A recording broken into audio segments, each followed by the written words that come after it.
gentlemen, you are hearing a little number by Osama called Jungle Funk. Welcome to the lounge.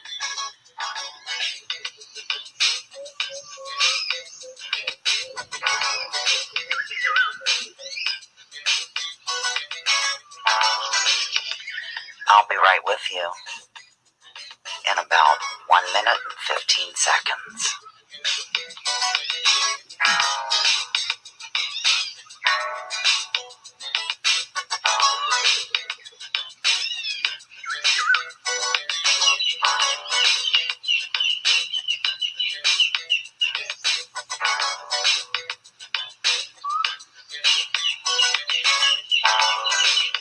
Writing your names down currently and letting everybody share, care, and nostril flare prior to entering the lounge.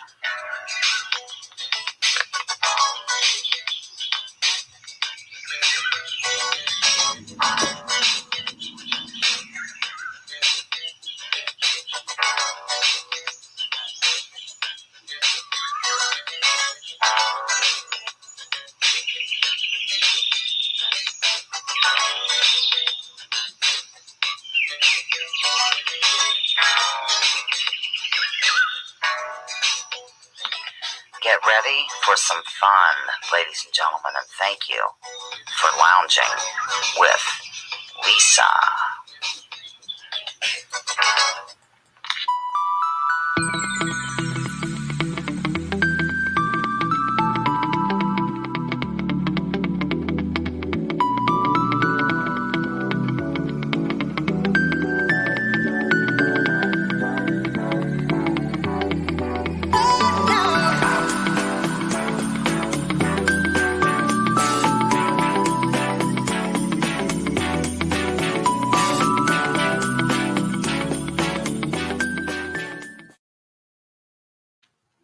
Hello, ladies and gentlemen. I'm writing you down. Welcome to week number 5,427 of live lounging. Just want to make sure I get everybody here.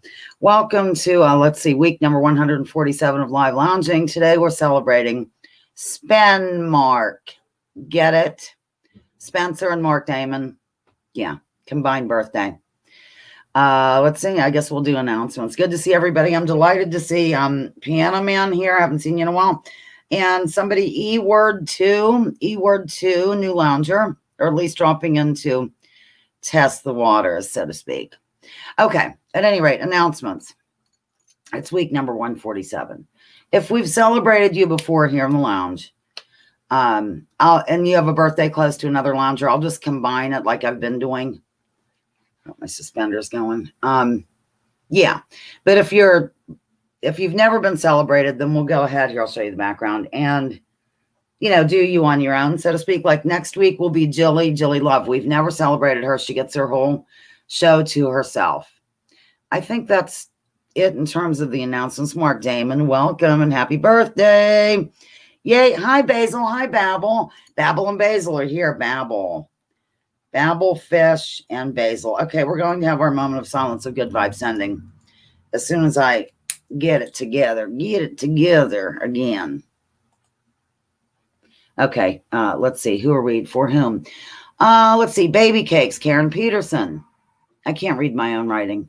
Sick, depressed people, small business owners, family farms, small towns, large cities, the world. Also, Danky the Clown has a sick family member, and I see Karen Peterson walking in, so I'll jot her down before I show these deals. There's one for Spencer and one for Mark, of course. Moment of silence of good vibes sending, coming at you wildly. Now, go.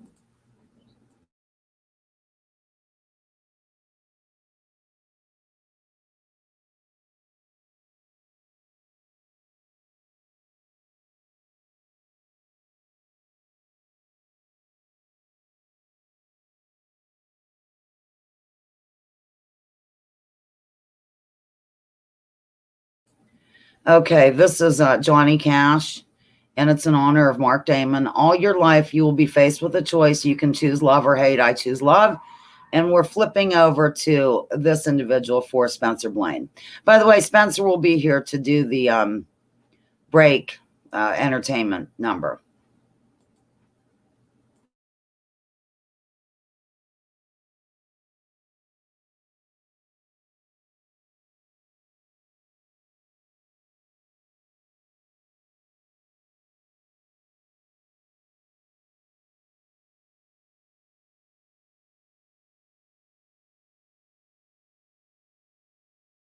Okay, of all the frictional resistances, the one that most retards human movement is ignorance, and that's Nikola Tesla, a man whose name I love to say, ladies and gentlemen. Okay, let's come back in here. I think I just saw Cloudy Sunshine. Hi, Cloudy. Cloudy Sunshine entering the lounge. I think I saw some clouds and sunshine. Shine. Okay, of course, now I'm going to name the loungers of the week. I wonder who they could be since it's on display right behind me. Let's see here. Where are we? I love this mouse. Have I made that clear enough? Here we go. Spencer, Mark, Damen. I'll stand up so you can see their delightful background. I don't really know how delightful it is, and I don't know if I can read my own writing, but here goes. Oops, my pointer. There they are. See, Mark, that's your territory, and this is Spencer's territory, and my dry erase thing wasn't working too well, but there you have it. Okay, here goes. Spencer, Mark. Spencer, he's my kid, so that alone makes him wonderful. Okay. Seriously, what I would like about him, even if he weren't my kid, is that he can carry himself well no matter what is unfolding and can debate in a calm manner. He has an open mind and will change it when presented with information that might even go against what he has always perceived to be correct, as long as it's based on evidence. Thanks for being you. And that's Spencer. I'm going to bring the chat up because I don't have it up. Schultze. David Damen. How are you, a Mark Damen relative? I'm sorry, here, Mark Damen. Mark Damen, a man whose full name I love to say, has been with me since the very beginning, I'm pretty sure. Even though he can't always make it here on time, I'm just happy he lounges. He's a sweet and kind person and seems to enjoy time with his children. I live for him, plain and simple. Really good to see you brought family and friends. Okay, let me jot people down. I'm in suspenders in honor of Spencer because I got these for him and he never wore them, so I took them over. Karen, your pearls are... I have to get your pearls in order here. Here goes. Sorry, ladies and gentlemen. Okay, Schultze. I'm going to have to back stuff up. Really good to see everyone. Schultze, you're number 19 to enter the lounge. I have Mark Damen, and then I have a David Damen, and I assume that's a relative. David Damen coming at us from across the pond. Cloudy wrote you down. I'm going to name everyone, and if I miss you, I will catch you later for sure, and then we can get on with the day, I think. Kate, Smoking in G Sharp, Piano Man, Smitty, Watcher, Elsewhere, Nico, Judy Truitt, E-Word 2, Corn, Mark Damen, Buddy, Aila, Babblefish, Basil, Karen, Mew, Q, Cloudy Sunshine, Schultze, David Damen. Okay, we're going to go. First time here. Oh, I'm glad to see you. Okay, it's kind of a strange place, but you'll get used to us. All right, we're starting the game. Just want to see about how long. Yeah, it's a little bit longer, but I have two people. Okay, here we go. Welcome. I live for everyone. You're his son. Okay, I think I'm prepared. First question is for Spencer because his birthday came first in terms of, you know. By the way, this is from Jake, young Jake across the pond, and if I wear it around my neck, you can't see it, so I'm wearing it on my hat. It's beautiful. Look. Just look at it. All right. Question number 1.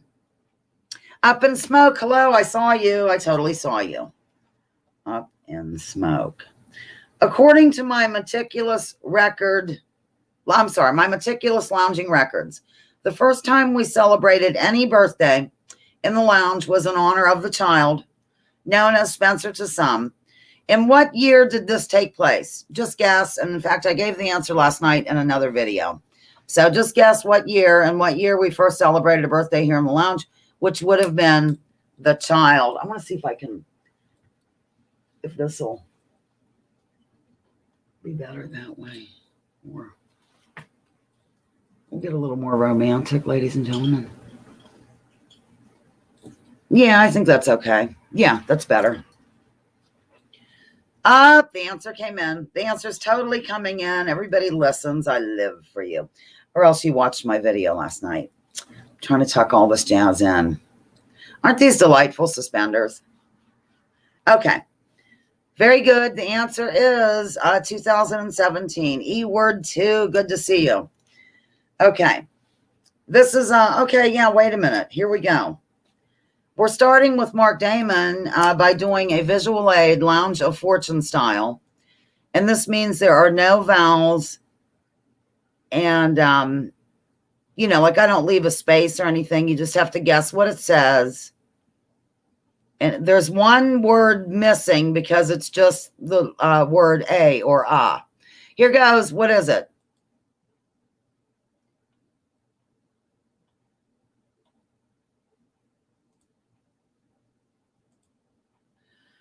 Danky, we sent some good vibes to whatever family member of yours is ill. It was nice to see you do that question and answer, Jazz, last night. I'm really glad you made it to the lounge today. I hope you're feeling well. Janet's here. I didn't see you, but I'm writing you down because I saw Smitty got very excited about this. Okay. I'll tell you where the word A is, ladies and gentlemen. It's okay. It's the middle line after the S. There's a new word and it's ah. The word is ah, A, just the letter A because it's a vowel. I didn't write it in there. Get it? Maybe Thomas is sneaking back. I think he is. Thank you for encouraging people to hit like. And we have Mark Damen's relative here. Oh, you're very close, Judy Truitt. You're doing well. Think across the pond. Basil's extremely close, except for the one word. I'll give you a clue. Yeah, go ahead and guess, Mark Damen. I'm going to let Mark Damen guess. Go ahead. There might be a slight delay here, but extremely close, Smitty. Extremely close. Chat is stuck, says Piano Man. Sing us a song, you're the piano man. Sing us a song tonight.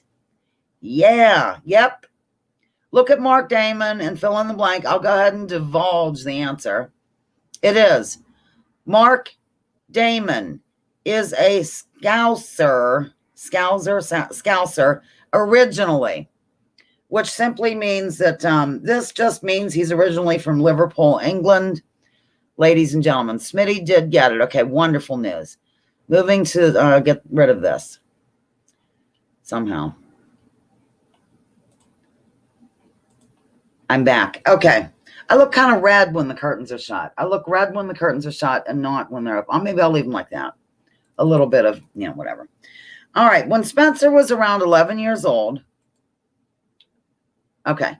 When Spencer was around 11 years old, he gave a presentation on a particular subject to some ladies who had a club involving such matters. Of these choices, of what did he speak at said presentation? 1, stamp collecting. 2, coin collecting. 3, old newspaper advertising. That's 1, stamp collecting. 2, coin collecting. And 3, old newspaper advertising. Which was it? Thank you for encouraging people to do the birthday deal. And once again, happy birthday to Mark Damen and Spencer. I just felt like putting a map up there. I mean, Spencer likes to travel and whatnot. I just thought I'd go to sleep for a little bit. Okay, people are guessing. At least I kind of know how my delay is, how long or whatever. I've tried to turn this light on for the low thing, and you can't see it at all with that. Okay, people are guessing. I'm going to go ahead and give the answer in, like right now. The answer is coin collecting. More information, Spencer wrote a column for the community news called Coin Corner back in the day. So he was a little coin expert. It was really adorable, ladies and gents. I have it on. I don't have a video because I wasn't into the videos then, but I have it on audio. Okay, moving on to Mark Damen. Mark enjoys this kind of country music, which is influenced by jazz and blues. Banjos, guitars, Kentucky, and unamplified stringed instruments all come to mind. By the way, some of these are like from the last time we celebrated you. I jazzed them up a little bit, but just kind of used, it's almost like a rerun. I don't think we celebrated you last year, but the year before. Basil collected, oh, I'm going to put, look, I can do this. See what Basil collects? I love doing this. Live for it. I forgot the question. Oh, yeah. Yes. Answers coming in. Absolutely correct. Yes, totally, not partially. Yay. And I like the little emoji with it. They're smoking. All right. The answer is bluegrass. A bit more info. Bluegrass music is American roots music widely popularized by Bill Monroe beginning in the 1940s. The style largely uses acoustic stringed instruments, including the guitar, mandolin, banjo, and fiddle, and is often characterized with fast-paced picking. After Monroe, many greats made their way onto the bluegrass scene. Yeah, baby. Okay. Spencer question. Coming at you. Pans hot, handles hot. Which is a false statement about the child? Of these choices, false statement. 1, he did not attend public school. 2, he freaked out the first time he accidentally ate meat on a pizza. Or 3, he has been to all 50 states here in the belly of the beast. Which is false? False. I hope Judith M. Villeneuve Main's still here. Here comes Zoe. Here we go. Here we go, ladies and gentlemen. Okay. I thought she was safely resting, but I was wrong. What do you want, God? Do you want to get down? You can stay there. I don't care. Okay. Again, I forgot the question. Oh, let's see here. I'm going to go ahead and give the answer. It is 3. He has not been to all 50, but he and Katie have been to 49 of the 50 states, with Hawaii being, not they haven't been there. Oh, that's cute, Schultze, how you said this. Wildly. Okay. And yeah, the first time he ate pizza, like he was a vegetarian for a lot of his life, and he was a little kid. We had to go get him. It was just crazy. He was at I'm in a skirt. He started to eat the pizza and discovered it had pepperoni on it, and he went into a tizzy, and we had to go over and pick him up from the party. I'm not kidding. He was supposed to stay overnight. So, I know Kay and Basil have adopted a puppy, and they call it, don't tell me, Cope. My ex-husband had a dog named Nuisance. I thought that was cute. All right. Here we go. Mark Damen. Which is a false statement about Mark Damen. 1, he lives for science fiction. 2, he has Scottish roots via his mom. 3, he currently lives in London, England. Which is false. Which is false. I have to go warm up my coffee wildly. Well, casually. Pound on my neck. I shall return. Is Osama here? Oh, hello there, Julie Love. I'll jot you down. Julie Love, I'll jot you down.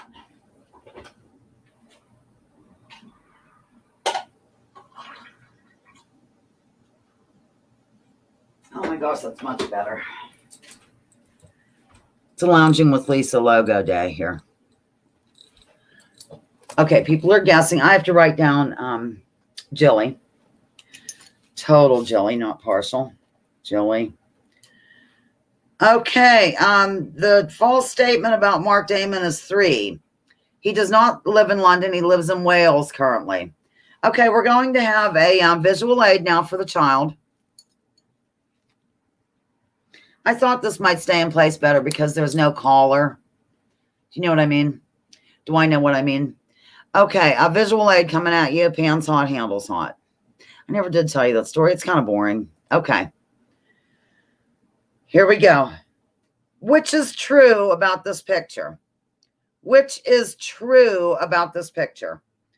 1, it was taken through the driver's side window on their way to Yellowstone Park. 2, Spencer snapped this picture along the way to Glacier National Park. Or 3, Katie took this picture through the driver's side window on their way to Glacier National Park. Which is true about this picture? Which, by the way, they had blown up and it's hanging over at Mother's house somewhere. I haven't seen it in a while, though. It was in the dining room, I think. Okay, the last comment I see is Schultze. I hope everything's okay with the chat. Okay, people are... Now, see, everything comes in at once. Well, one of those is right. 3, 2, or 1. Yeah. I was just trying to figure out which one it is. Okay. I'll give it another 2 seconds or something. 1001, 1002. Okay.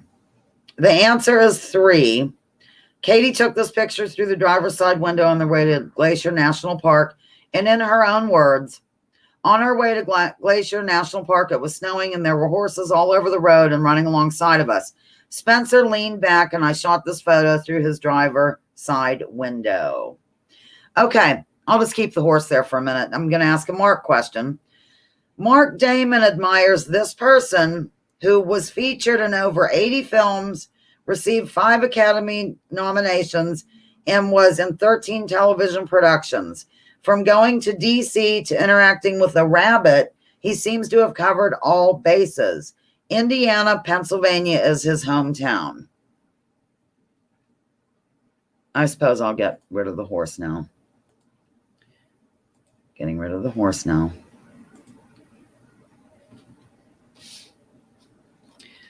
It is a nice picture, isn't it? I thought it was kind of neat that all those horses around. Zoe's looking out the window. She is so cute.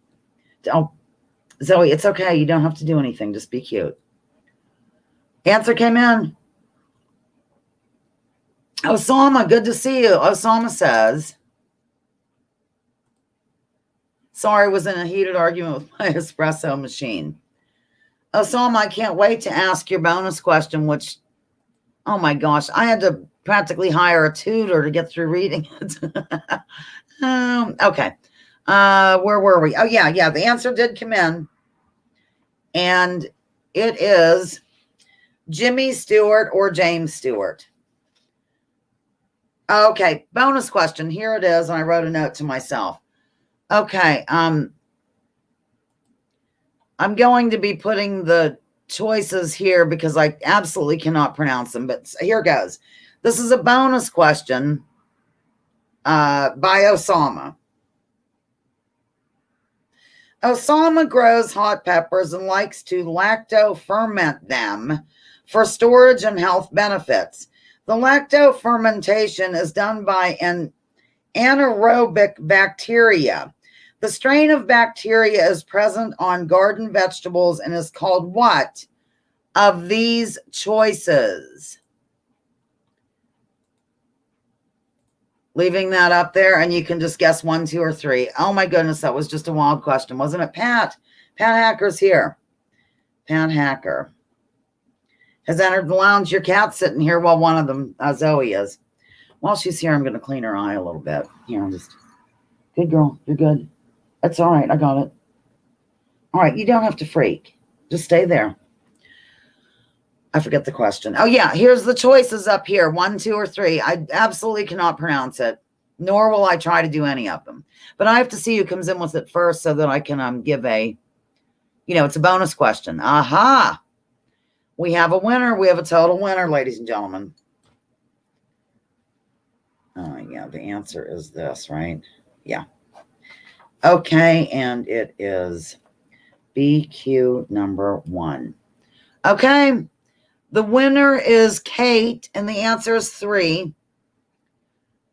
Lactobacillus plantarum. Hope I did okay. Yes, congratulations, Kate. You are the total winner, and Osama will drop more information because there's no way I could read it. I'm not kidding. I'm not making this up, ladies and gentlemen. It would have just been out of hand. Okay, congratulations. Osama's supplying the details. Let me go to my chat here. Okay. I know he put up like 1,000 pounds of it the other night or something. I exaggerate slightly. Oh, Jilly's congratulating Spencer. Next week, you'll be the center of attention. You old woman, you. God love you. Okay, which is a true statement about Spencer? Spencer was the youngest member of the Kiwanis Club at one point. 2, Spencer was the youngest member of the Historical Society at one point. Or 3, Spencer wasn't a member of either of the above mentioned. Which is true? Youngest member of 1, youngest member of Kiwanis. 2, youngest member of the Historical Society. Or 3, he wasn't a member of anything. Belated Hemingway. Do do do da da da dum. Now it's getting kind of gloomy. I think that, okay, the answer, somebody's guessing. I wanted to see something because I don't remember. So I want to show you the picture. I'll show you the picture. Yeah. Okay, the answer is 2.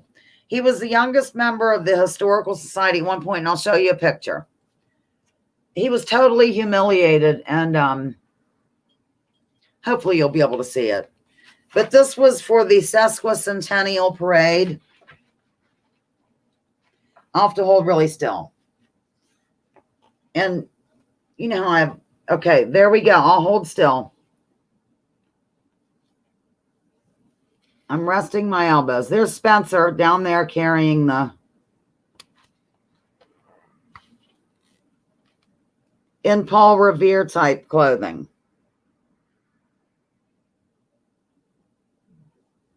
Holding still. And then as soon as it was over, he ran over to Fred and Kelly's house, Fred and Kelly Hilton, and asked them if they had any clothes he could wear. So there's the photo. Spencer, I don't know if you're seeing it or not. I don't know. It probably is a Rambler. I guess you are seeing it. That girl was really pretty, I thought. Everything's reversed. Okay. This is kind of neat because, like, my parents are in here and stuff, too. I don't want to go on a walk down memory lane right now, but this is all located in the Conneaut Lake book. Look at those wild and crazy skiers. Okay. Zoe, guard this book with your life. Moving along. Okay, we'll do one more, and then I'm going to take my little break. Spencer should be here. Should I call him? I'll get with him in a sec. I'll get with him right now. Talk amongst yourselves. Oh, Spencer. Okay.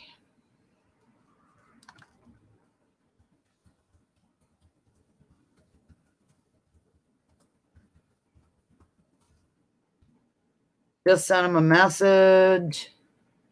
Not sure if he'll get it. Here we are. Okay. They look like the Go-Go's.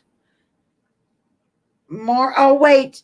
We're going to do a video question. I'm so excited. I tried this last week with Osama. We're having a video question this week in honor of Mark Damen. We'll do that. Then I'll go on break. Yeah. Okay. Here goes. Video question coming at you. Watch the video, and then you'll be questioned about something that happened in said video. I have one for Spencer as well. I'm so excited about this. I don't know why. It just thrills me to the marrow. Just go with it, would you?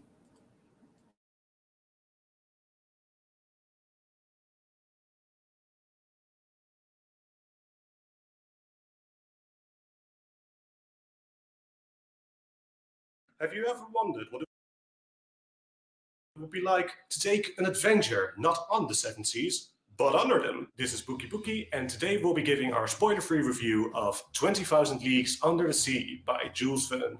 And we'll be answering the question, should you read it? In the late 1860s, Dr. Aronnax, the narrator of the novel, joins in a naval operation to hunt a mysterious sea monster, a giant narwhal, together with harpooner Ned Land and manservant Conseil. The three men find out that the sea monster is actually an electric-powered submarine, the Nautilus, commanded by the enigmatic Captain Nemo. They become prisoners and are taken on an underwater world tour full of adventures.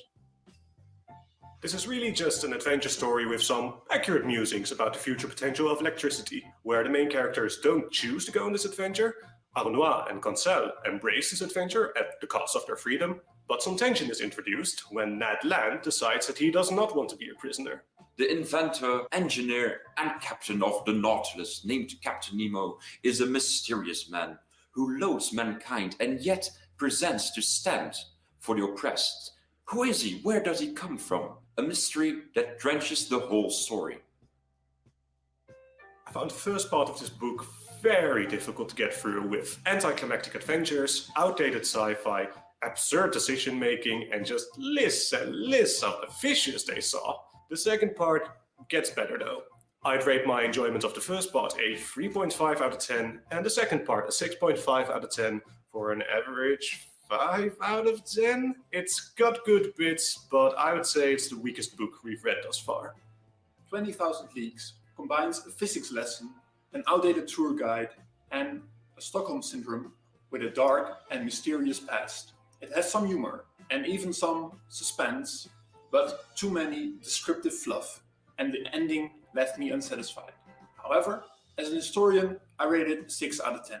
A slow pace, long paragraphs, chapters even about unimportant issues. Well, so long and thanks for all the fish. I consider the first part dull and with few interesting moments, yet in the second part there will be more tension and adventure. Well, I'd say a 6.5 for the whole story. If you're curious to find out how this story develops and want to learn more about fish and submarines, there's a link to an audiobook version and a PDF version in the description. At the end of this month, we'll be discussing this book in a podcast video, so make sure you read it before then if you want to join in the discussion. Also, don't forget to subscribe so you can't miss it. And thank you so very much for watching, and we'll see you soon.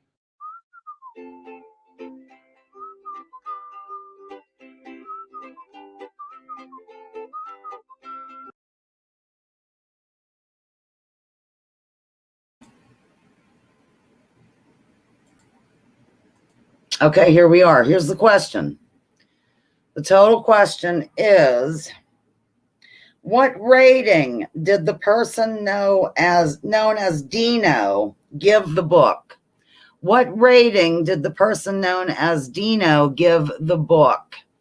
Mark Damen likes, this kind of stuff, sci-fi, so that's why it was in here. Darn it. I'm looking, and then I'm going to go on break with or without Spencer. I'll just play a little music that I have on hand, and then when he comes over, we can have a couple breaks. It doesn't matter.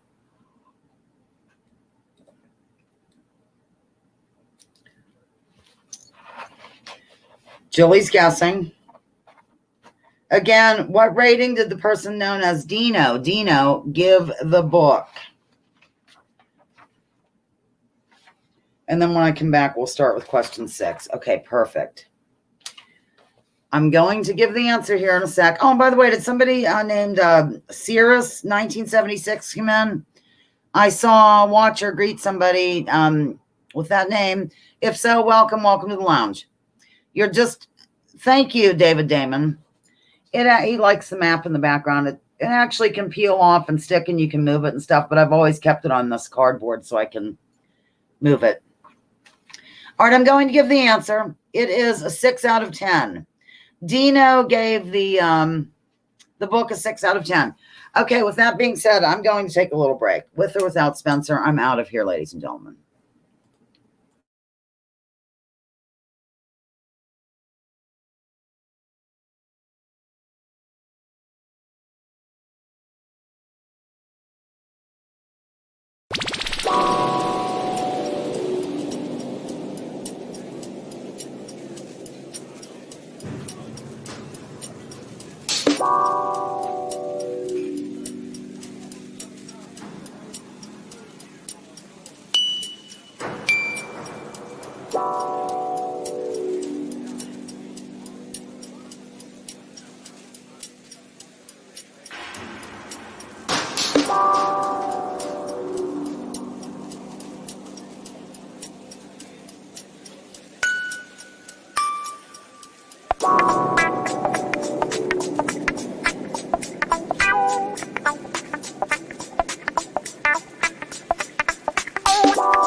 I'm back. Spencer's not here. I don't know if you noticed that or not.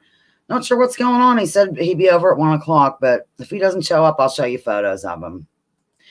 And I think I saw Fam, Lori K in the lounge. Hello, welcome to the lounge. Welcome to everyone who's here. Okay, we're going to move along with question number 6 pertaining to Spencer. I just inhaled food. I hope nothing flies forth. Okay, here goes. This can be traced back to 1903, when an American woman created it as she hoped it would explain the single tax theory of Henry George. It was intended as an educational tool to illustrate the negative aspects of concentrating land in a very few hands, so to speak. Spencer has many different varieties of this, including one based on the Golden Girls. That's your clue. That's your clue. I love doing those video questions. I live for it. And we have another one coming up later. Where's Denise? It's a Denise video. Bare butt photos? No, I thought I wouldn't do that, Pat. He and Austin got highly upset when I showed those before when they were in the Allegheny River, like holding hands, and they're, you know, they were little, but it was very upsetting. VHS tapes, that's a good one, I think. I don't even know if you're answering the question. I'm trying to get cozy.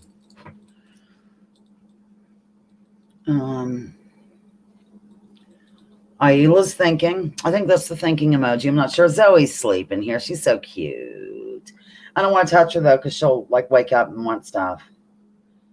God love her. I can give you a clue. What clue would it be? There's just all kinds of different editions of it. Like, there's a Golden Girls one, and that's a good, you're on the right track. I think Parker Brothers eventually probably bought it from this chick or whatever. And by the way, Spencer gave me this. If I didn't have you as a mom, I'd choose you as a friend thing a while ago. Boy, I really shouldn't turn around, should I? Okay, I'm going to give the answer. Good answers, though, like Trivial Pursuit and all that. Park Place is your clue. Yay! And that came in before I gave the clue.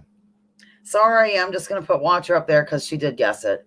It's Monopoly, and I have a little more info, I think. Lizzie Maggie, M-A-G-I-E, I don't think it's McGee, whatever, was an anti-monopolist who wanted to show people how having private monopolies was not a good thing. Okay, Mark Damen question coming up. You look McGee. I live for you. Hi, you look. You look is in the lounge, ladies and gentlemen. Light applause, throw money. Why did I put an S on your name? Okay. All right. This question is going back to that same video that we watched a minute ago for Mark Damen. What was the artwork? Like, what did it say on Dino's shirt? I'm obsessed with Dino in these questions, huh? What was the artwork on Dino's shirt in that video? Just testing your memory skills, ladies and gentlemen. Aw, Zoe. She's so cute. I wish I could show her to you, but I can't. You'll just have to take my word for it that she's adorable. She's so cute, ladies and gentlemen. You look McGee. Always good to see you. And you always have a different thingy, so I'm not, that sounds funny. You know what I mean? A different picture. So I don't always recognize you from that. You really needed that? Okay, hon. We all do. We all need a hug. A sugar hug and a flower kiss. Like flour as in baking flour. Get it? Sugar hug, sugar kiss, flower hug. Okay, then. I'm getting silly. Not really. Take a guess. You know, I know I have a slight delay. You know, my feet are freezing. Maybe I should put on socks. I don't have any on. I have a skirt on and no socks. Memory. Yeah, the memory game. Wouldn't that be fun? I wonder if I could do that. I probably could. I could just show like a visual aid and then ask a question about it. Oh my gosh. I'm totally going to make a new game, Memory. Oh, you are not, my sweet little throbbing stud of a guy. Mexico, I couldn't think. Talking to Nicholas. Okay, I'm going to give the answer. He had on a shirt that said Iron Maiden. Iron Maiden, you know the group. Iron Maiden. Okay, we're done with the video thing until Spencer's. Okay, Spencer, a question coming up. Fill in the lyric. You know what I could do is show a picture of Spencer as I ask a question about him.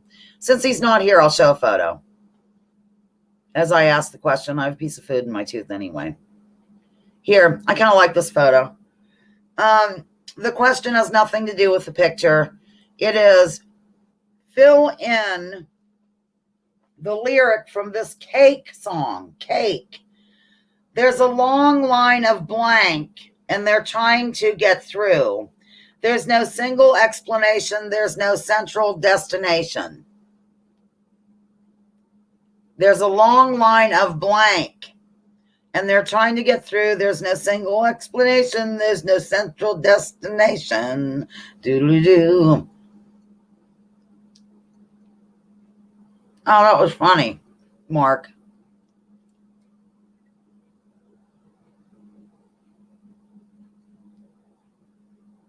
He is kind of cool. One of the pictures she sent me, I did not approve of at all. It looks like he was like, yeah, I need you to fill in the blank, Osama, for the cake song. He was driving down the road and it looks like he was like trying to get out of the car at the same time. I said, I highly object to that. There's a long line. Yes, very good. Oh my gosh. I did not think that the person who got it would get it, and she got it. I'm very proud. The answer is cars. There's a long line of cars, and they're trying to get, I love that group. There's no single explanation. There's no central destination. Da, da, da, da. Okay, now, Mark Damen. I never do Facebook anymore, but I was certain that, I just go over maybe to steal pictures or something. I was going to steal photos. Are you still on there or not? And now if you answer, I might not see it till tomorrow, but it was a nice picture. I thought, okay, moving on. We did this. Okay, we're going to a visual aid for Mark Damen. I just love my pen. Yeah, I know, Judy. That's why I was like really excited, because I know you don't really know modern music. That's as modern as I get, by the way. Okay, let's move on to, oh, here comes Spencer right now. Hi, Spencer. Okay, I'm asking, okay. I had my break, but you can still sit here. Here goes. We're going to ask this question. Who is this English writer from back in the day who focuses on a subject that Mark digs? Who is this person? And yes, Spencer has arrived. Do you want a cig or something? Cool. I was asked to come over. Yeah, I know, but you weren't here, and I took my break, but it's okay. I'm looking for the answer, and then you can sit in here. English writer from back in the day who focuses on a subject that Mark digs. Who is it? I just did a cake thing. I asked him to fill in the blank if there's a long line of blank, cars. Right. Yeah. Answer came in. I'm kind of chilly. The answer's coming in. Very good. Muy bien. Muy total bien. Are you just going to smoke freely in the kitchen? I don't know. I guess not. No. Well, I guess you could. It's not the end of the world. Well. No. Don't. It's fine. I don't want to disturb anyone. Open the window. Here, I'll smoke by the door. Then you just let me know. Okay, that's good. That's what I did. I'm sorry. We're having a slight. In a minute, Spencer will be here. He's here, but he's just having a cigarette out the door. The answer is H.G. Wells. I'm so sorry. Here's more information. He was an English writer who was prolific in many genres, writing dozens of novels, short stories, and works of social commentary, satire, biography, and autobiography, including even 2 books on war games. He might be best known for his book, which was one of the first to tell a story of mankind having to fight against an ET presence. He's a biggie in the sci-fi world, to say the least. We're going on to a bonus question anyway, inspired by Aila. Inspired by Aila coming up. By the way, I did a total bonus question inspired by, I can't tell you yet because then you'll know the answer. I made a mistake on where the person lived and I had to change it today. So, okay, he'll be back in a little bit as soon as he has his drag. Only cigarettes he smokes now are mine. So, fill in the blank, ladies and gentlemen, for this bonus question inspired by Aila, a winner from last time. Although tobacco became the official crop of the Jamestown, Virginia colony, it wasn't the first choice, so to speak. Blight fungus destroyed mulberry trees, so the cultivation of blank was out the door.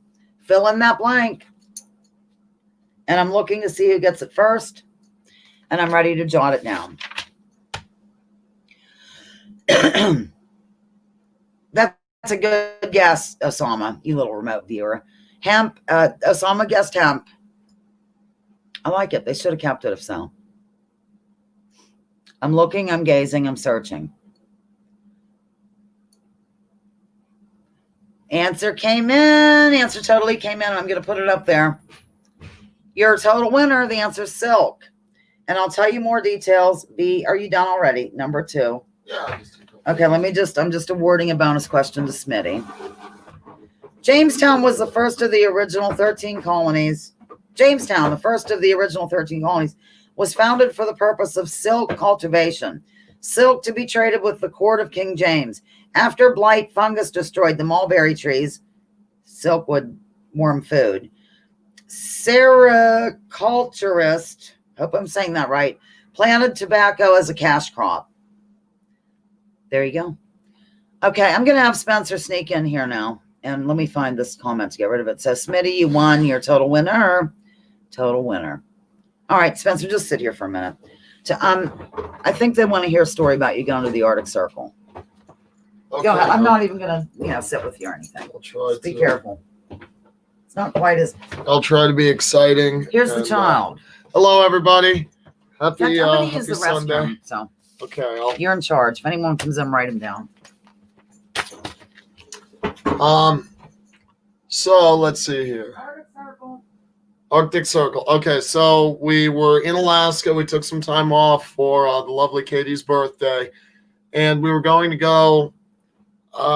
It's north of Fairbanks by about 2 hours. So we were in a place called Healy, which is 2 hours south of Fairbanks and about 4 or 5 hours north of Anchorage. And we decided to go to the Arctic Circle. There's a sign. That's all there is. And so we got there, and I believe it was about 6 hours in a 2005 Chevy Impala. And it was getting late. It was definitely nighttime, and the road is pretty awful. I mean, it's bad at that point. You're working your way to the Dalton Highway, but you're not quite there yet by the time you hit the Arctic Circle. And we just sort of looked around and then went, okay, yeah, this is all right. And Katie insisted that we keep going a little bit longer. And there's no cell reception. We didn't have any, supplies or anything whatsoever. So we went up to a place called Coldfoot, which is a gas station. And that's the whole place. And sort of started to ask questions about, was it Coldfoot first or the Yukon River? One of them first. And there, for one thing, getting gas is very interesting because you have just a gas pump and you pump your gas and then it'll show you how much you pumped. And you just go in and tell the people how much it was. It's all honor system. It's just very alien. And there's stickers all over everything because people have to leave stickers behind. So we asked, they said, your car probably won't make it. It's not a good idea to go up there. It's super dangerous. The roads suck. The weather's bad. And, we didn't listen. And so we started to drive. And this was in July, early July. And so the decision was made. We were going to go all the way with it, go all the way up to Dead Horse, which is not the northernmost town in Alaska. That's a place called Barrow, but this is the northernmost place that you can access by road. And the Dalton Highway is famous for like ice road truckers. Everyone, most people know it from that. So we rode on, and just imagine the worst dirt road you've ever been on. I mean, you couldn't go more. If you were going 20 miles an hour, that was flying. And because, of course, it's July in Alaska, it's night, but it's not really dark. It was very strange. And so we went all the way up, and we hit a place called Adigan Pass. And naturally, we have no GPS. We have no maps, no way of knowing anything. All I know is I'm going on this road, this direction, and we'll get there when we get there. And so I see a sign that says avalanche area, and I kind of look up, and there's snowy peaks. And I didn't think too much of it. I thought avalanche area, it's the middle of July. We climbed up the mountain, and we were in a blizzard in July because you go from basically sea level up to 5,000 feet above sea level. And there's trucks driving by every now and then, but nothing, no vehicles that would suggest that a 2005 Impala is a capable vehicle to make the trip. So I was certain that we were going to die up there because the roads were icy. We were sliding all around. I was terrified. Katie was terrified. Careful of backdrop. We had a half bottle of water in case anything happened. And the car was completely covered in mud. You couldn't see any part of the car. So, we were praying to whatever God there is and just trying to do everything we could to get through that. And eventually, now I'm thinking it's a mistake, but the problem is you hit a sign in Coldfoot that says, no gas station for, I think, 280 miles. and we didn't have extra fuel. So once we had hit this point, that was the point of no return. We could not turn around. We would run out of gas. So we had to keep going through no matter what. And you've got the Alaskan pipeline the whole way, basically, because the only outposts are the where they work on the pipelines themselves. They have sort of outposts. So if the pipeline bursts here, they can be there within 50 miles or whatever. So you would see those, but you don't have access to them as a civilian or whatever you want to call it. And so the pipeline's following you the whole way, and Katie's sleeping on and off, and I've been awake for, 24 hours. At this point, I'd been driving for like 18. And we just saw animals I never thought I'd see, like owls, Arctic owls, strange white owls that at one point I started to think I was hallucinating. They were all over flying around. We saw an animal called a muskox, which actually went extinct up in Alaska. So they brought him over from Siberia to repopulate the area. Very strange creatures. We saw those first once we got to Dead Horse. We finally arrived. And Dead Horse is just it's an oil refinery with 2,000 male employees. Right, I looked that up once. Yeah, very weird place. There's like 6 women. Alcohol is illegal. You can't drink. It was just weird because you show up and, it's just like, hi, how you doing? Welcome to this place. There's no gate. There's no, you can't come here. They're just amazed that we had made it. So I needed to get a car wash and everything. And I just went up to an employee and talked to him. They were amazed that we got there. Some unenthusiastic employee power washed my car. I realized I had a bottle of tequila in the trunk I should have given to him, but I forgot because of course, those are the survival things we have with us. A half bottle of water and a bottle of tequila, just in case anything were to go wrong. So we had lunch with the oil employees in a buffet style format. They have hotels up there. People do go on vacation up there. I don't know why. Their gas station, they're not gas station, their general store had more tobacco products or nicotine products than I had ever seen. I'm talking patches, gum, vapes, cigarettes themselves, rolling tobacco, pipe tobacco, cigars, everything. Because again, no alcohol. So all of the tobacco and then all of the porn and then all of the coffee. And that's apparently what these people live off of. 2,000 male oil employees are living off of tobacco, porn, and coffee. It's a really messed up place. And there's just this gloomy, overcast, sort of permanent nature up there that is so depressing. I don't know how all of these employees don't shoot themselves. Everyone we talked to was like, yeah, it's pretty awful being here. But, the money. So we had a very strange lunch with them. That was, of course, here, ladies and gentlemen. I don't know if they can even see it. I don't know if you can. It was, if this is Alaska, it was right here, right at the tip. And we normally live right here. So it was just from here to here. And it was like 20 some odd hours because it was 600 miles going, 20, 30 miles an hour. And while you're making the drive, you hit stretches of road that are normal, but they only go on for like 3 miles. So you think, okay, I've hit some highway. I can actually drive here at an appropriate speed. You can't do it for long, but my God, it was wonderful. It was just a very beautiful place, very surreal, very strange. And we called off work again. It sounds like parts of Siberia. It is basically Siberia. That is, if you look at it on a map, Alaska and Siberia are only separated by that little bit of ocean, but they're the same climate, the same everything, especially the northern area. So it was just so strange because out there, it sounds so basic to describe, but right now if something happens, you'll call 911, an ambulance will be to your house pretty quickly. Up there, that's not going to happen. There's no cell reception. There's no hospitals. There's no anything. And to be able to drive a car on that and just do it, especially a 2005 Chevy Impala, was just a very strange experience that adds perspective to the luxuries that we have every day and take for granted. And so it was a really cool trip, probably one of the best excursions we ever went on. But, very terrifying at times. And then we had to go back through Adigan Pass, and on our way back, a mere, 15, 16 hours later, it was totally normal. No snow. The roads were clear. It didn't even seem like the same place. Again, an avalanche area in, early July. That's a very extreme area to be in. And of course, no vehicles looked like ours going through. So that's really it. It's there. I have some videos of it that add perspective. You're just when you're in the mountains and looking around, and there's a foggy, snowy haze.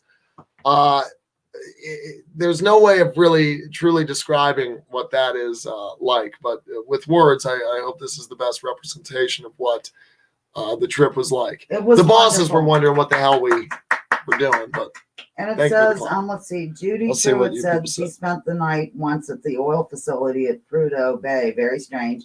And then she also said you should check out the Guinness World Records to see if your car qualifies. Hey.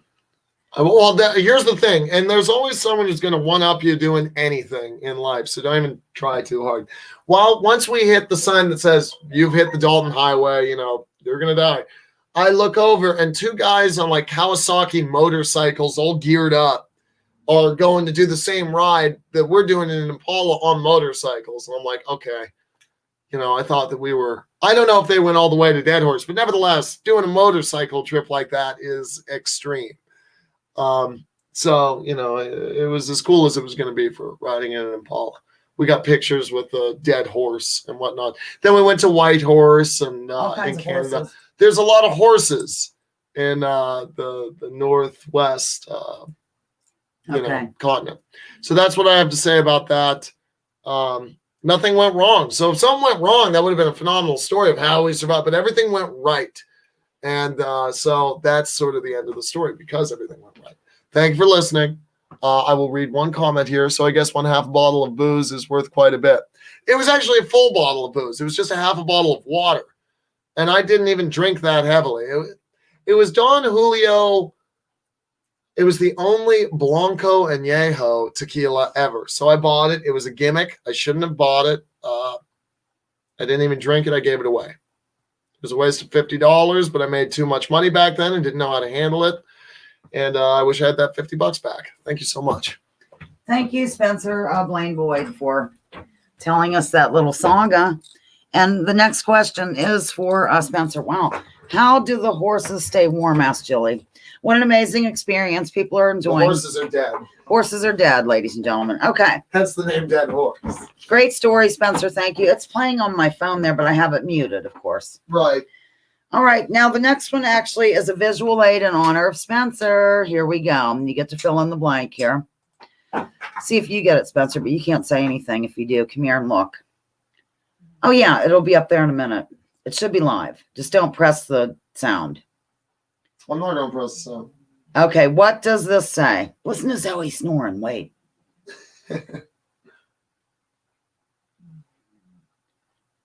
Press 1 if you can hear Zoe snoring.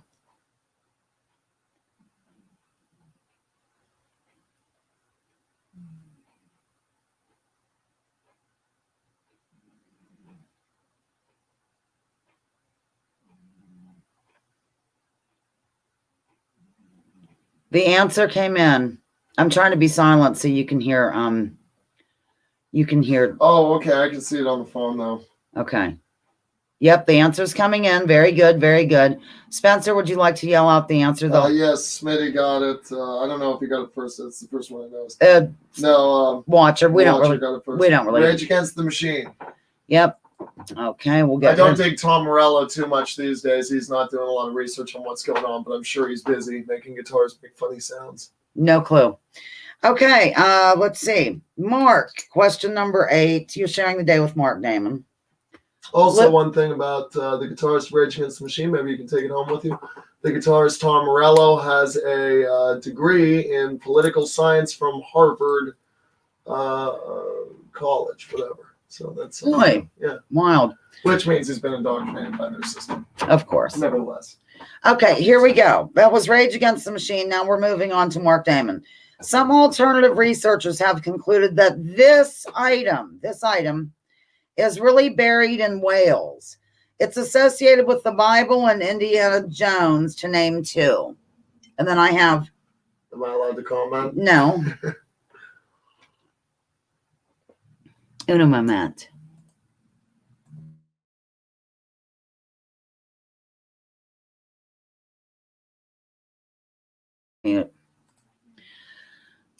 Oh my gosh, TOS is here. This old stoner is in the house. This old stoner. Duh. Okay, I think people are guessing. I'm not sure. Where are we here? No, but these are good answers. We have Holy Grail. The answer came in. Which one, Nicholas? You know what I mean? Which one? Because there's, Which Holy of course, Grail? the one spelled with a C. Okay. The answer is yes. The Ark of the Covenant is the answer. And Alan Wilson and Baron Blackett are two unsung British heroes.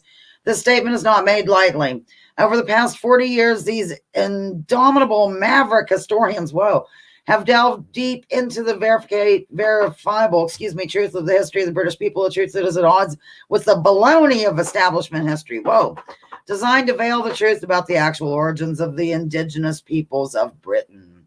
I'll drop a link later. I don't even know if I did drop a link. Did I give anyone a link? If I did, would you drop it? If not, I'll go under later. To an interview. I know. Link. Would you drop it? Oh, we're doing a video question for Spencer. Spencer, this is great. Here comes a video question for Spencer, supplied by Denise. This is actually Denise on the video. See, I get to mute.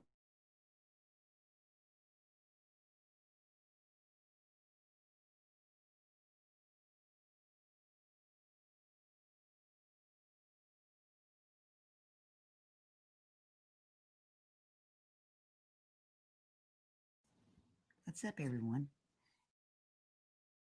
Just wanted to make a short video and show you what I found at the flea market today. And maybe you can help me figure out if I did good or if not. So I found a whole roll of the buffalo nickels, 42 of them. I guess that's a whole roll. And I ended up trading 4 Zippo lighters and $8 for those. And then I got 3 Merc dimes. Oops. They're in really good shape. Show you the back of them here. They're in good shape. I found this little barber. It's wore out pretty bad. And then I found this V. I know my phone's terrible. And I found 2 1964 dimes, rosies. And I found a 1944 quarter. It's in really good shape, front and back. And then here's my favorite one of the day. It is a 1957 PNG. And front and back is perfect. I mean, it's a beautiful coin. So it was 10. But altogether, for this amount, this bottom, I gave $25 for that whole stack. And I gave 4, well, they were brand new Zippo lighters, but I gave 4 lighters and $8 for the roll of nickels. And you can see the date on every one. So just let me know down below if you think that my flea market find was trash or treasure. Thanks for watching, everybody. See you later. Here I am, and that was our own Denise of the lounge. You know, Denise, she's a moderator. She's taken on some responsibility lately in terms of a grandchild helping out, so she can't be around as much, but she did do that, and it fit in perfectly with Spencer since he's a coin person. All right, here's the question related to the video. What year were the 2 rosy dimes that she found? She mentioned 2 dimes a certain year, and she called them rosy for, of course, Roosevelt. What year were those dimes, ladies and gentlemen? I think it's a treasure, too, and I wrote so. She was like all nervous to upload that video. I love her voice. She sounds like a woman who used to be on a TV show called Park Overall. Well, and I'll give a... And then you'll try to... Well, did you remember the year that she said? I know, yeah. I remember. Okay, well, you're allowed to guess when everybody's done. People are getting it right. One person is getting it right, I think. Okay, Yes. Spencer, what's your guess?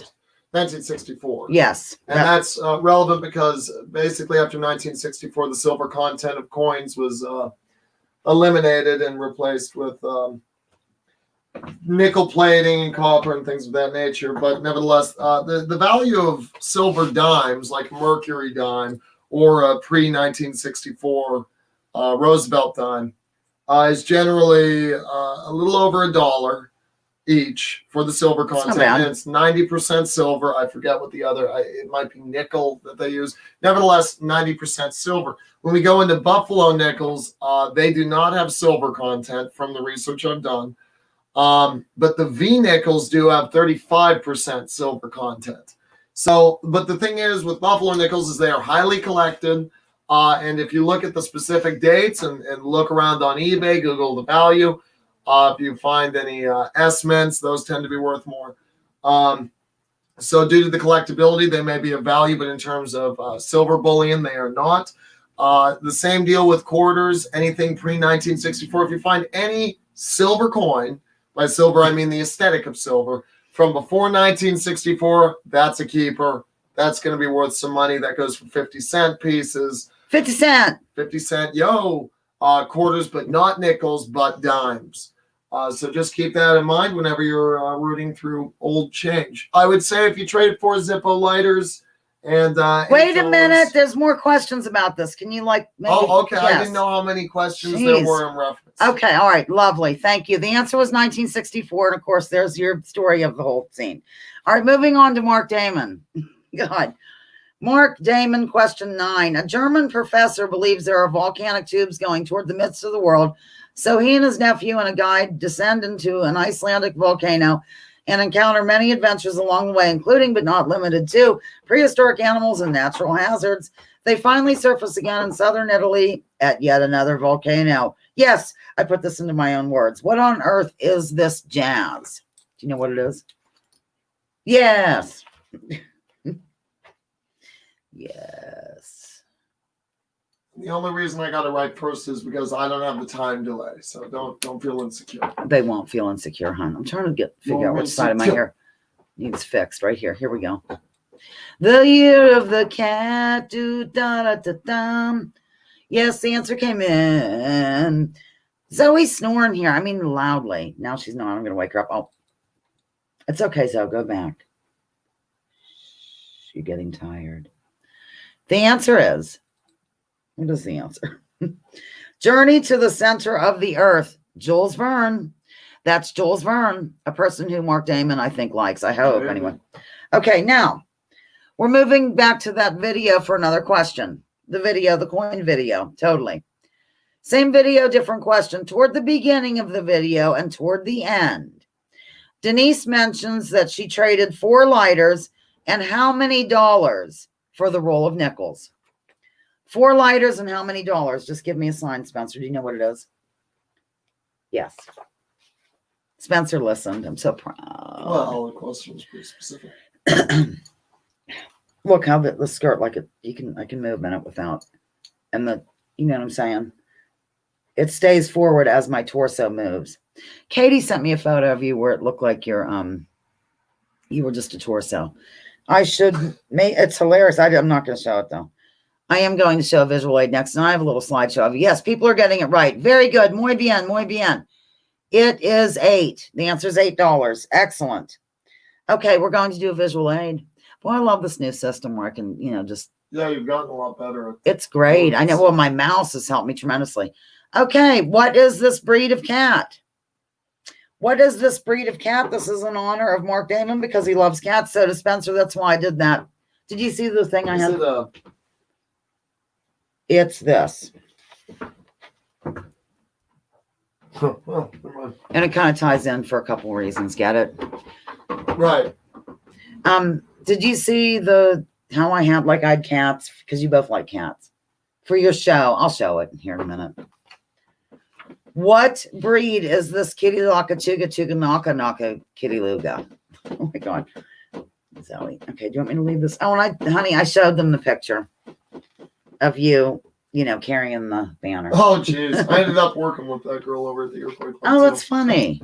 That's right, you did. Okay, I'm going to give the answer here, ladies and gentlemen. It is a British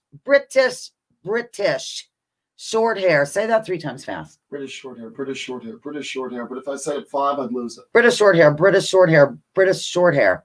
Anyhow, okay, there we go with that. I shall remove him and come back. We're going, it's probably going to go beyond 2 a little bit because of the story of a lovely lady. Okay, we're doing a visual aid bonus question inspired by smoking in G sharp right now. Oh, all right, here we go. This is a bonus question, ladies and gentlemen, inspired by smoking in G. Here it is, and here's the question. On what continent would one find this old castle-looking joint? I have the year of the cat on my mind. I might smoke out the window because I'm not even on screen, but they can hear me. I'm smoking out the window, ladies and gentlemen. Yes, indeed, I was smoking out the window. Okay. Bub loves it when you sing like that. She does? She does not. Cat Hacker doesn't either. No, she gets very angry. Well, I don't understand why she gets angry. well, she's a dork. Yes, the answer came in. Is it Asia? No, I guess I better go ahead and see who got it first, though. Was the question what continent it is? Continent, yep. Europe? I'm going to give it to another person because whoever answered it already won one. Where's the ashtray? Did I bring it here? Yeah. Here, Zoe. I'm going to move you from. Oh, North America. I love you so, honey. When they say they know where that is. Where is that in North America? Well, I don't know. I haven't even gotten a winner yet. I'm reading the comments. I know, but don't he know already the answer. won one. Okay. All right, I got a winner. The answer is North America, ladies and gentlemen. Nicholas is the winner, and I'll read you some information. Accessible by boat, this interesting island can be found right on the Hudson River. Once used as a military supply warehouse, the beautiful ruins of the Bannerman Castle can be viewed all the way from Metro North Railroad. While many parts of the castle have been destroyed, you can now take tours of the island and ruins today. And Nicholas, congrats. What state is that? New York, Oh. Hudson, I think, yeah. Wouldn't it be? Yeah, the Hudson River. Yeah, that was really interesting. Number 3. So we have, who won the first bonus question? Sorry, I'm thinking out loud. Kate, Smitty, and Nicholas have all won bonus questions now. Aren't they wonderful? Aren't they wonderful? While I have you, I'm going to go ahead and show a picture of Spencer right here, right now. Here's us. Wait, let me get rid of the castle. Aren't we adorable, ladies and gentlemen? Is it up there yet, Spence? No. Okay. There is a delay, like 20 seconds, maybe. Yeah, it must be. It's still not. Okay, I'm going to go ahead and do the next question, which was also supplied by Smoking in G Sharp because she was just trying to help me out. It's in honor of Spencer because he is a guitar player. I'm just going to leave this picture up. It doesn't matter. Doesn't have anything to do with the question, though. Okay. Let's see. True or false? Leo Fender of Fender Guitars didn't play the guitar, but he did play saxophone and dabbled in piano. True or false? Leo Fender didn't play guitar, but he did play saxophone and dabbled in piano. I'm gonna say false. I don't know the answer. Spencer gave his answer. But yeah, I mean, I'm not sure I can answer because I don't know. Yeah. Sounds You should false. sign on with your phone. It'll give me more views, and then you can press like. Okay, the answer's coming in. People are guessing true. People are guessing false. Thank you, Kate. Yes, but that was taken in 2000. When was this picture? I don't remember. I'll remove. Let me see what it says here. 2003. So it was like, what, 17 years ago? Boy, I'm getting good at this. I'll get rid of it, though. The answer is true. Actually, you'll have to just mute it, hon. I did. And I liked it. More information. Leo wasn't a guitarist, and legend says he didn't know how to tune a guitar either. This obviously didn't deter him from creating the most popular electric guitars in the world. He wasn't, however, entirely unaccomplished with playing musical instruments. He became interested in music during grammar school and took piano lessons, but switched to saxophone. His interest in sax, not sex, didn't last long, though, as his affinity for radio and electronics took precedence. There you have it. It's always driving me crazy, Spence. But it's okay. She'll find her way. All right. So the answer was true, and I'm moving to a Mark Damen question. I'll bring myself back in here, I suppose, and the chat. Can't keep up. Yeah, Spencer hasn't changed a bit, says Mew Mew. God love. Okay, moving along.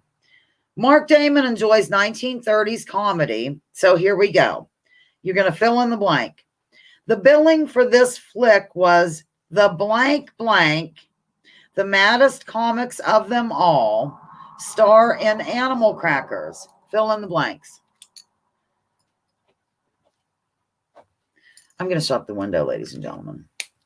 And I'll do that off screen. You can still hear me, though. I kept telling Bobby, you can still hear us, because you know how Bobby is. If she might say something crude, or she's so crude and all. There you go, Zon. Now you're not driving me nutty. Okay, good girl. Okay, I'm back. Spencer, if you want, you can ask a question. In fact, this next one, if you want, it's you. Looking for the answer. I'm looking. I'm drinking water. An old movie water glass, watcher, like I try to drink when I celebrate her. You can look through and see the person. Oh my God, this darn mirror effect.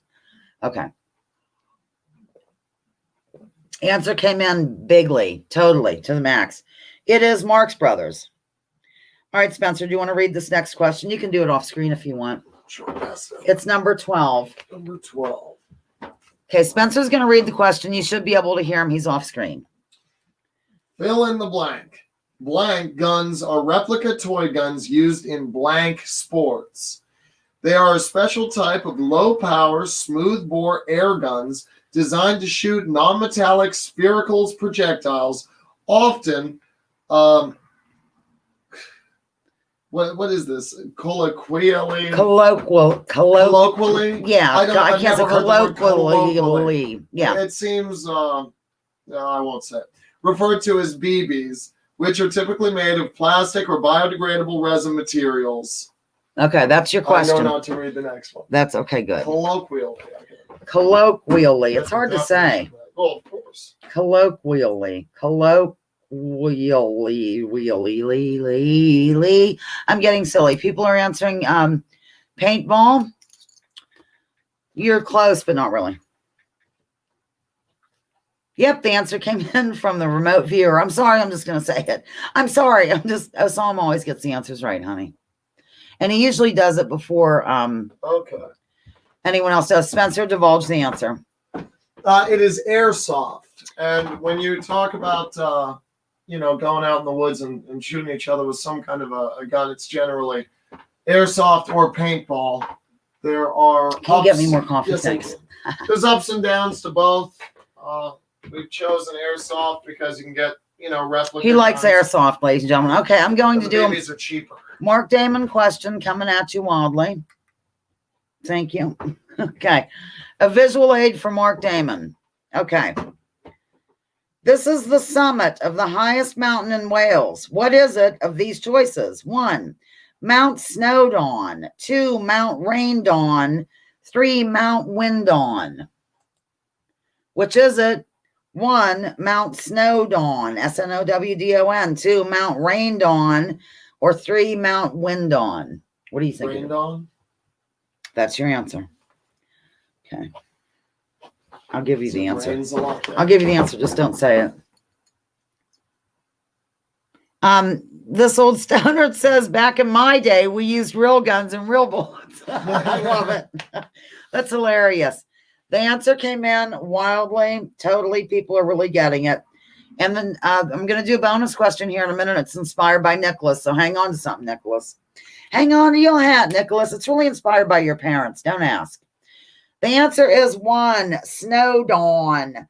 Mount Snowdon. I love making up the other ones, though, as I do. I'll just leave this lovely picture up as I ask a bonus question inspired by Nicholas. Yeah, it is an interesting plaque. That looks just like there's a plaque in the Rocky Mountains out in Colorado. If you summit the entire thing, in the Is there a national plaque park. up there? There's a plaque, and it looks just like that. You're in the clouds. Is smoking in G Sharp? Okay, she is still there. Okay, bonus question inspired by Nicholas's parents, more or less. Okay. Although Nico didn't attend Yale, and I don't want you to answer this, Spencer, because it's a bonus. His parents did, as has been established many times here in the lounge. Which two presidential candidates who ran against each other in the past were both Yale graduates and members of the infamous Skull and Bones Society? I need both of them. Thank you. And for the one, I'm going to need the first and last name, please. I'm staring, I'm gawking, I'm gazing. Because this one counts. It totally, what is that disc? I don't know. Mark Damen, does it just tell about the different mountains around there? I'm not sure. Watcher says real ammunition because you're worth it. More specific. And then Pat Hacker says, back in my day, we threw rocks, and I'm not going to say anything if the answer came in yet. I'm just going to wait a little bit. I'm getting silly. Okay. BQ number 4. The year of the cat. Okay. I'm going to show the answer, and the bonus question winner is, of course, our remote viewer, Osama, George W. Bush, and Al Gore, ladies and gentlemen. And if you remember that Tim Russert asked them about it, and then not long after that, Tim Russert was dead. Just saying. I hate that saying, just saying. I don't even know why I said I don't care for it. Okay. This is in honor of Spencer, and I'm going to show a picture of Spencer as I ask the question. Let's do this one. It's kind of cute, Spence. This is when they were going back to Florida after they came up for the hurricane. Okay, this is in honor of Spencer. Selma, Alpha, Savage Reservation, Gammas, and Decanting Room are all associated with this novel, which was recently read by the child. Looking for the name of a novel with those associated with those words. Why is it associated with us coming up from Florida? This is just a picture of you guys. I'm just showing a picture. That's all. It has nothing to do with the question. I'm just showing pictures so that we don't go too far beyond, the hour and a half. It's kind of fun combining birthdays, as long as you've had one before. I think it's the best. As long as you've had one before. Yeah. Next week is Jilly, though, on her own. Mew Mew likes the picture. I guess you're seeing this now, aren't you? Delayed, whatever, yeah. You might have to take over for, hey, yay, I see an answer. I can be done soon. I'll be done soon. Forget it. Okay. And Spencer, go ahead and tell the answer. The answer is Brave New World. Brave New World, ladies and gentlemen. That's the answer. Okay. A world which we seem to be living in right now. Yes, we do. Okay, let's see. Do I have any other photos of you, Spen? I'll show you the one. Oh, yeah, I do have photos of you. Oh, I love this picture of Spencer. It has nothing to do with the next question because the next question's about Mark Damen. I should have put that up for the airsoft. Sorry, I forgot to put this up for the airsoft. All right. Of these, this is Mark Damen, question number 13. Of these choices, who said, quote, failure is unimportant. It takes courage to make a fool of yourself, end quote. Was it 1, Jimmy Stewart, 2, Charlie Chaplin, 3, Fred Astaire? 1, Jimmy Stewart, 2, Charlie Chaplin, 3, Fred Astaire. Who said it? Is Elbow here? Elbow's here. Hi, Elbow. Elbow's the guy who did my theme song.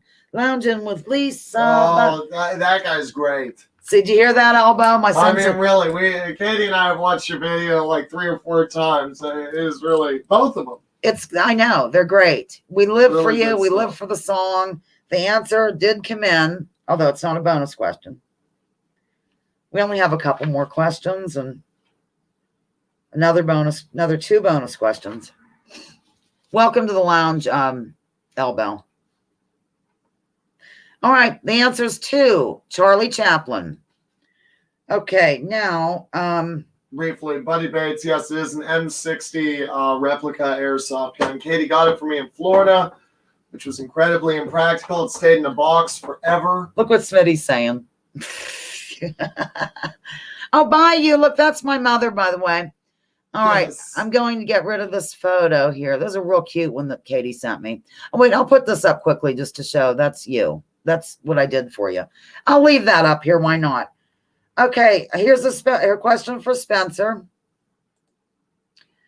What is the main booze? The main booze used to make a Harvey Wallbanger. What is, Mark Damen saying Ma Barker. What is the main booze used to make a Harvey Wallbanger? I just thought I'd throw in some of those. We can still be heard. Jilly says I was the first to copy Osama. How funny. Anyhow, do you like your cover card? Yeah. I think I covered up your year. I don't even know if I put a year there. I don't think I did. Answer is floating in. We'll get rid of. And I did a Tesla quote for you because you didn't see the beginning. You have to go back and see the lovely thing I said about you, honey, in terms of being a lounger of the week, because you are.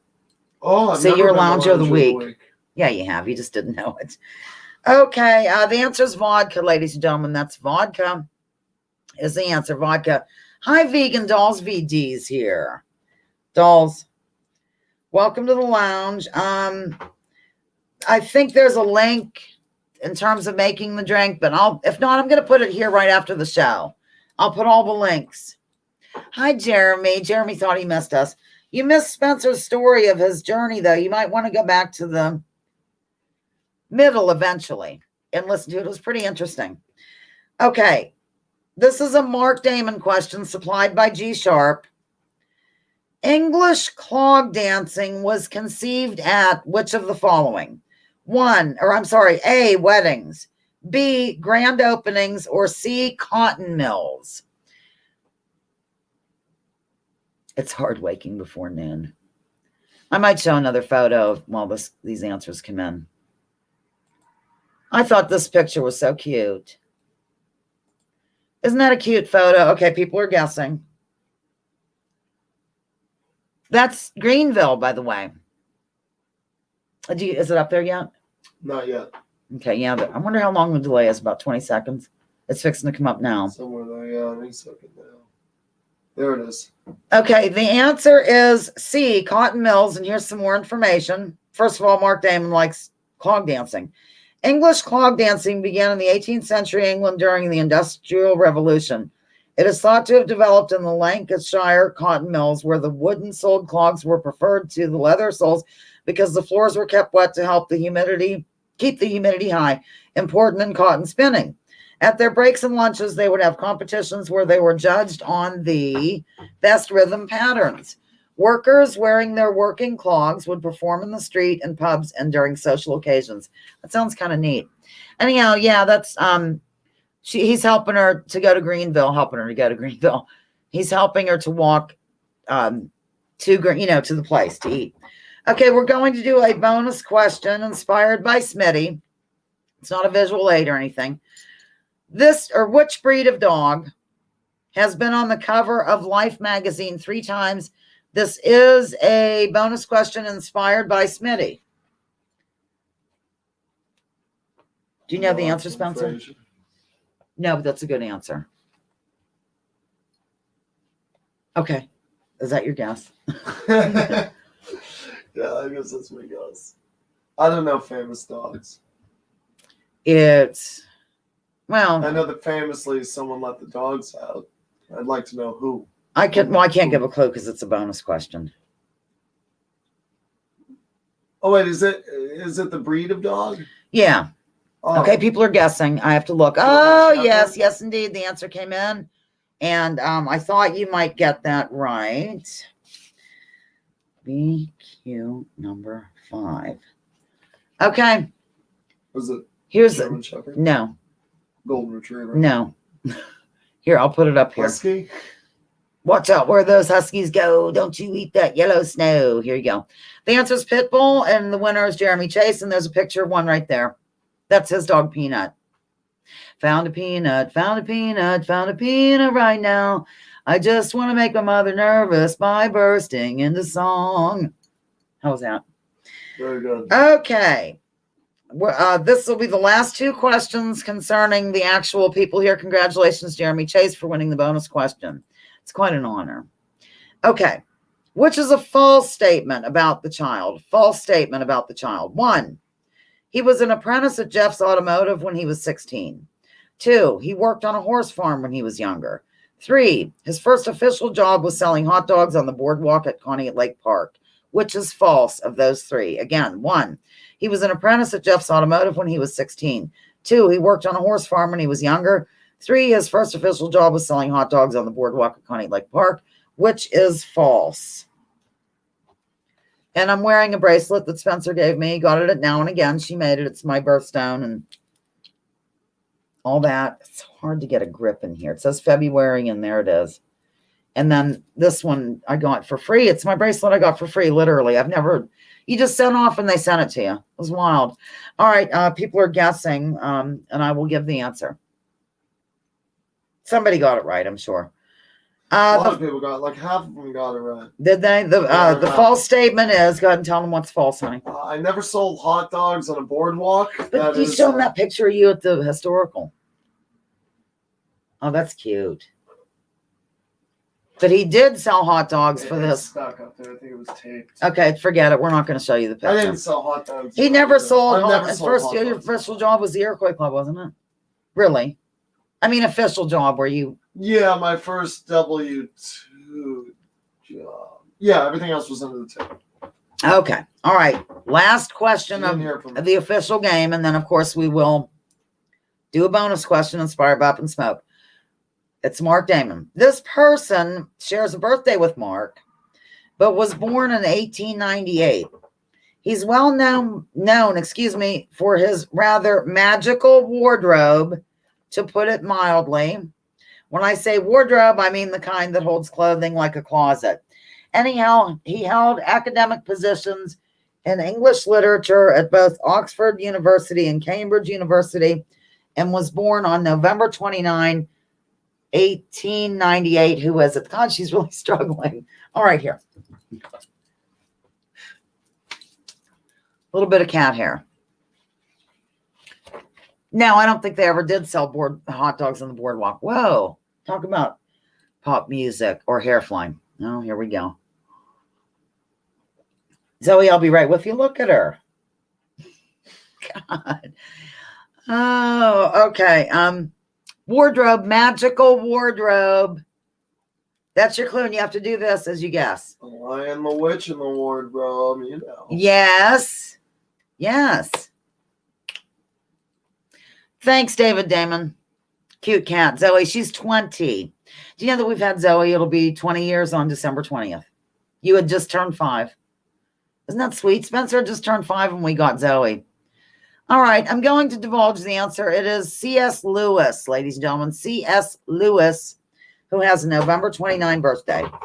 Bonus question inspired by Up and Smoke, and after I give it, then I can tell you how goofy I was when I did this originally, and I had to change it quickly before the start of the game. What is the second most visited house museum in the United States after the White House? What is the second most visited house museum in the United States after the White House? Go. It's inspired by Up and Smoke. And I'm ready to write you down. Really good to have these new loungers, like 1976, and there was another one early. I just saw you. E-Word 2, I think. And, of course, David Damen. The screw tape letters, right, Jeremy? Screw tape layers.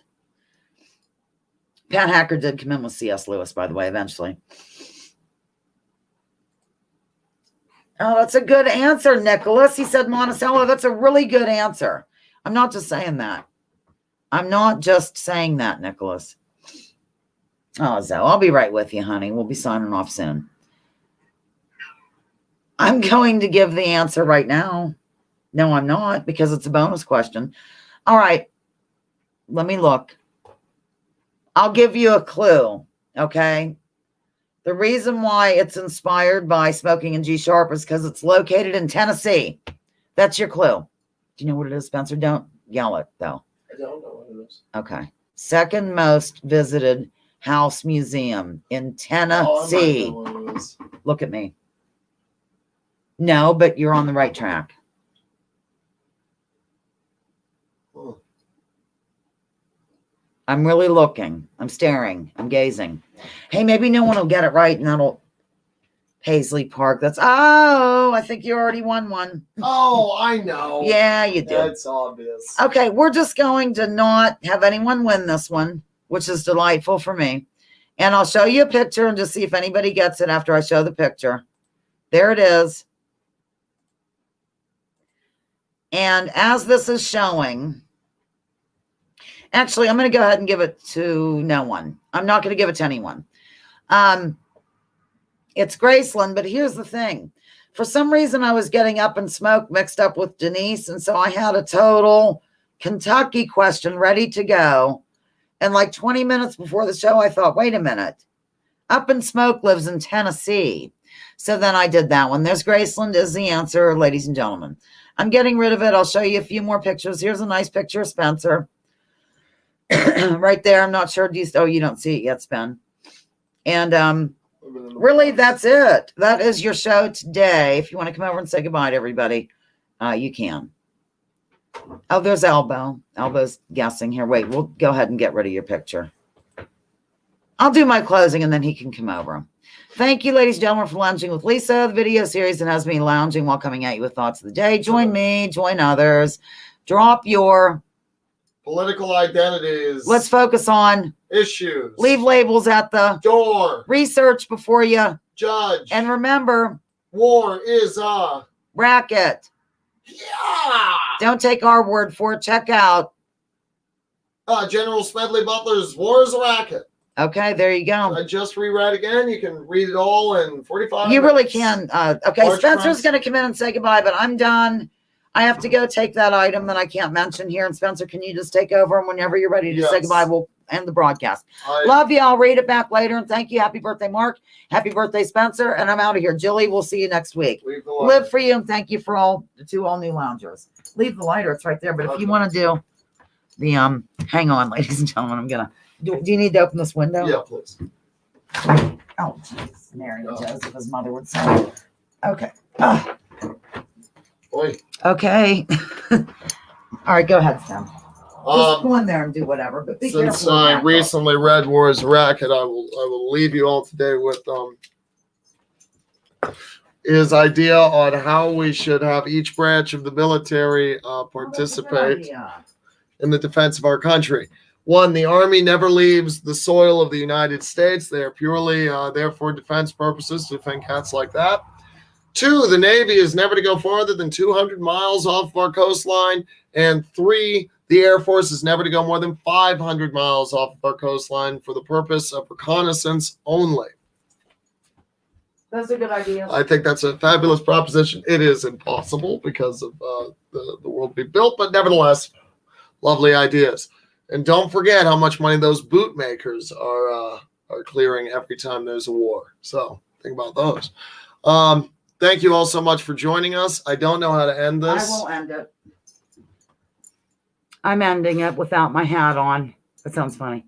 Oh, Jeremy Chase said 35 pages. Everyone should read it. Great fun. Everyone should read it. It's very quick. The print is large here. Pass me the book. Do you have the book lighter out there? I do. Hang on. I mean, it's one of those books you should even read once a year. It's just, it's definitely an eye opener. Yeah, it's written very. I mean, he wasn't a writer. Do you know what I mean? But he did a good job in writing. We're just going to show you sort of the print size here. Very easy going. Isn't it weird how that's mirrored? It's really hard to do. It is.